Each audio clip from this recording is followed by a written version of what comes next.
So you weren't ready to listen to your voice, but I mean, you said like you've been working on your craft and all that, so the songs were there. Yeah, the songs were there. So now you graduated. What happens? I started traveling.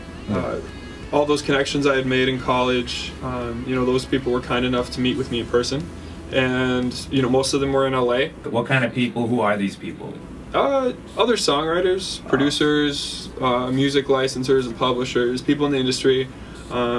I just wanted to learn more about it. You know, I'd been like confined to my dorm room for 4 years, you know, writing songs and like wanting to be a music artist, but I didn't even really know what that meant. Right. And, you know, I wasn't contacting these people and being like, make me famous. Right. You know, I needed to know what I was getting myself into. You meet some of these people, now what? I learned a lot. It was a great experience. And then like the second time I was out there, I was actually like driving to LAX to catch my flight home. And I got this random call on my cell phone, and the guy's like, "This is Warren Huart." Yeah. And you know, most people might be like, "Who?" Right. But you know, obviously, I was affiliated with the Fray in some way. Like, I love the Fray, and you know, I'd done my research, and so I knew I was talking to the guy who recorded their second album. Yeah. I had no warning that the call was coming at all. Oh, that's crazy. Yeah. He calls you out of nowhere, and he invited you over, I assume? Yeah, I mean, it was pretty straight up, like, hey, I heard you were in LA, like, you want to swing by the studio? So then you accept his invite, and where does that go? It was crazy, dude. It was like a dream. You know, he listened to my demos that I had. Like, thankfully I had my computer with me, and so he listened to some of my demos. You know, we talked about the Fray. And then eventually it was just like he offered to record me. That's like a dream come true, I guess. Yeah. I mean, it was, I almost felt like I misheard him when he said it. And I was like, excuse me?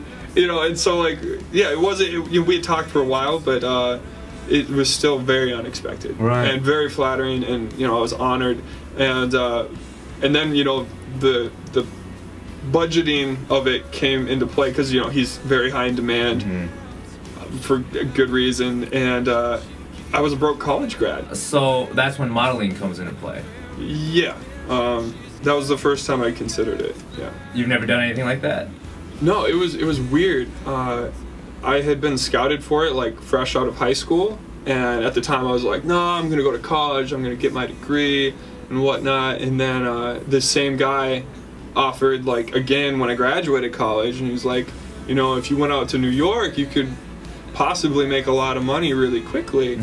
So I kind of see the pieces falling into place. Like, you have this great music offer, but you don't have the budget for it.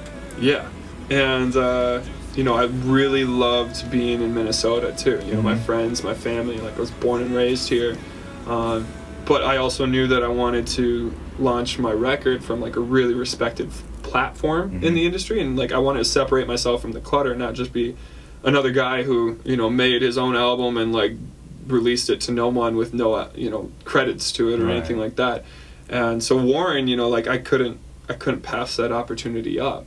I left for New York that summer.